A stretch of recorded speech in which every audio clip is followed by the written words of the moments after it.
sportivitas untuk anak-anak.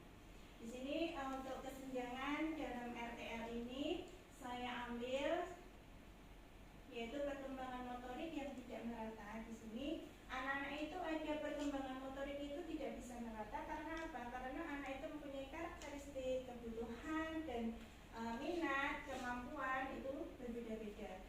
Tidak sesuai usia. Nah, ini sangat ini sekali ya, karena memang meskipun dalam satu fase TKB itu untuk kesesuaian usia itu tidak bisa disamaratakan. Tidak semua anak PAUD memiliki perkembangan motorik yang sama. Beberapa anak mungkin sudah cukup mahir, sementara yang lain masih mengalami kesulitan dalam mengkoordinasikan gerakan melempar dan menangkap. Kemudian selanjutnya, kurangnya stimulasi, yaitu kurangnya kesempatan untuk berlatih secara rutin dan bervariasi dapat menghambat perkembangan motorik anak. Di sini banyak sekali ketika kita mengajar anak-anak itu, stimulasi yang kita berikan kepada anak-anak itu sangat kurang sekali, sehingga anak-anak kurang dalam mempunyai kesempatan untuk berlatih secara rutin, karena memang kita untuk anak-anak PAUD itu tidak ada mata pelajaran PJOK khususnya. Jadi PJOK di dalam PAUD itu kita selipkan di dalam kegiatan sehari-hari. Jadi untuk kesempatan berlatih secara rutin itu akan sangat berkurang sekali, sehingga dapat menghambat perkembangan motorik anak. Meskipun motorik ini kita lakukan setiap hari, tapi tidak sering mungkin dan tidak signifikan, itu akan menghambat perkembangan motorik anak. Kemudian selanjutnya, minat dan motivasi yang rendah, di mana kegiatan yang kurang menarik. Di sini anak PAUD itu sangat senang sekali ketika ketika media, metode yang kita gunakan itu menarik. Jadi anak-anak itu tidak akan merasa bosan, sehingga jika permainan lempar tangkap bola terasa membosankan atau terlalu sulit, anak-anak akan kehilangan minat. Jadi anak-anak sudah Ustazah aku bosan, Ustazah aku nggak mau bermain kayak gini, karena memang anak-anak PAUD itu kan usia yang kayak gitu ya, anak usia sedang bermain. Jadi ketika untuk pembelajaran ataupun untuk aktivitas untuk olahraga ini harus dilakukan dengan menarik, menggunakan metode yang berbeda, menggunakan bahan-bahan yang berbeda, sehingga anak sangat tertarik. Ketika media yang kita gunakan itu membosankan, ketika metode yang kita gunakan itu membosankan, anak-anak akan kurang tertarik. Sehingga selanjutnya, kurangnya variasi permainan, penggunaan permainan yang itu saja dapat membuat anak bosan dan tidak terangsang. Nah, kita sebagai guru penggerak tentunya ya, kita harus bisa bergerak dan menggerakkan apa yang ilmu yang kita dapat, kita terapkan ke anak-anak. Jadi kita bisa berpikir bagaimana caranya mengambil mencari media yang sesuai dengan anak, yang bisa menarik untuk pembelajaran anak, sehingga anak-anak itu merasa senang, semua pembelajaran bisa mengena ke anak.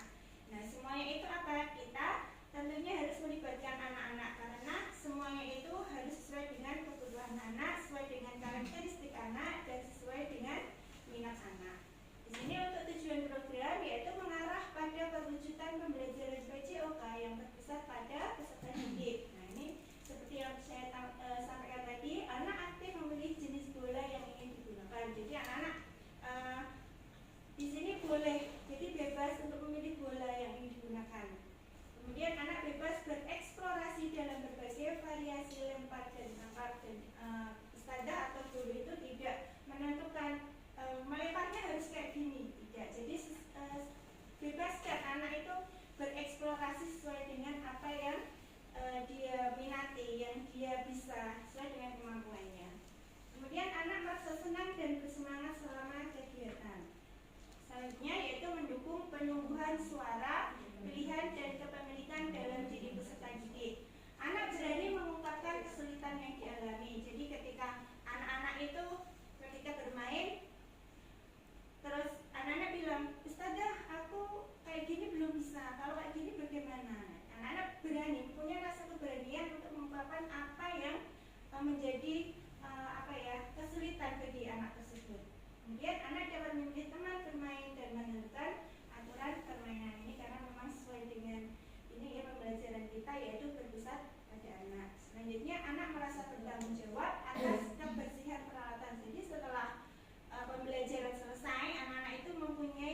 jawab. Anak-anak punya rasa tanggung jawab bahwa permainan alat-alat yang digunakan setelah selesai pembelajaran bermain itu kita kumpulkan bareng-bareng.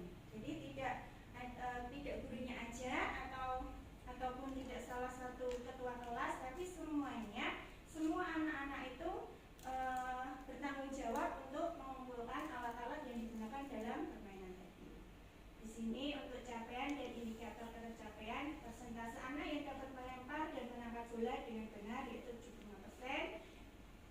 Kemudian meningkatkan koordinasi mata dan tangan, peningkatan kemampuan kerjasama dengan kelompok. Ini tadi sesuai dengan yang saya sampaikan tadi bahwa semuanya itu perlu kerjasama dan tidak harus dilaksanakan sendiri. Kemudian langkah-langkah aksi.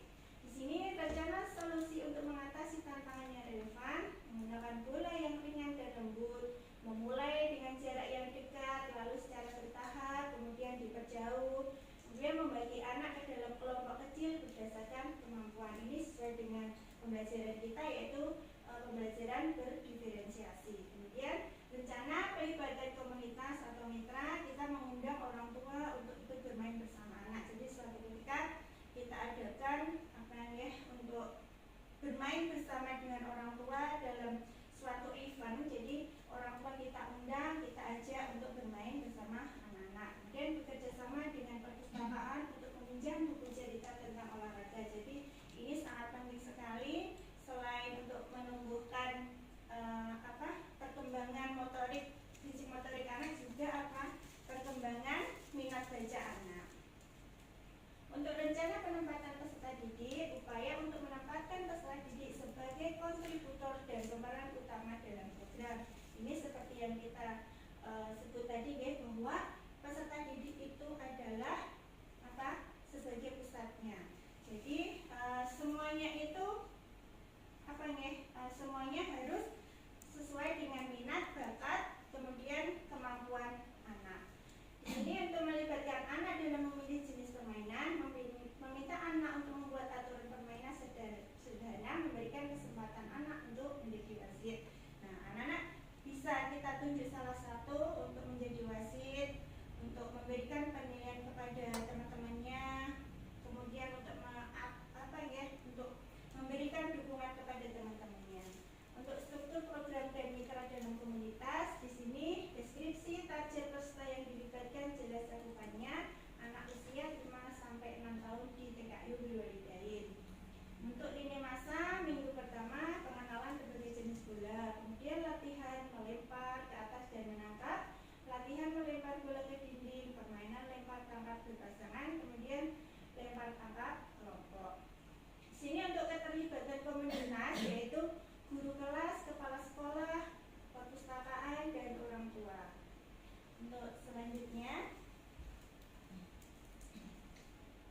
nah di sini kapasitas yang dimiliki oleh sekolah antara lain itu aset manusia ya. Aset manusia itu kepala sekolah yang sudah kualifikasi S2, guru di TK biru sesuai dengan kualifikasi S1 PAUD, kemudian peserta didik yang beragam sesuai dengan karakteristik dan punya minat kebutuhan yang beragam pula.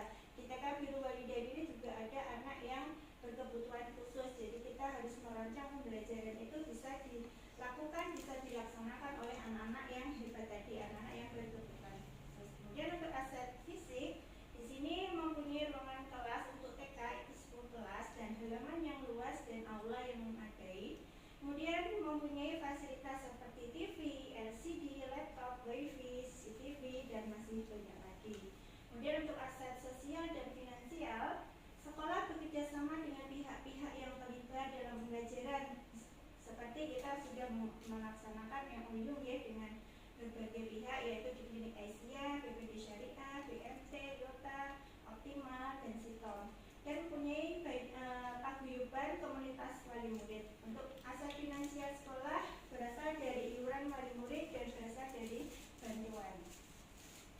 Untuk kemungkinan tantangan dalam pelaksanaan, anak kesulitan mengontrol kekuatan lemparan, anak takut terkena bola, dan perbedaan kemampuan motorik anak.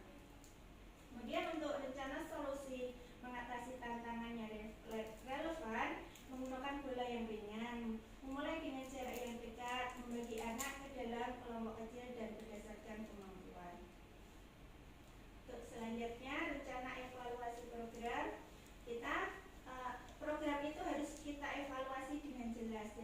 setiap akhir tema program kita evaluasi, kemudian sumber data yang akan kita ambil kita evaluasi berupa dokumentasi, foto, video kegiatan, jurnal pengamatan, hasil wawancara dengan anak, angkat untuk orang tua. Kemudian untuk teknik pengambilan data itu sendiri berbagai macam, bisa kita lakukan dengan survei pada orang tua, wawancara dengan anak, wawancara dengan orang tua, kemudian berdialog dengan teman sejawat, itu bisa kita laksanakan.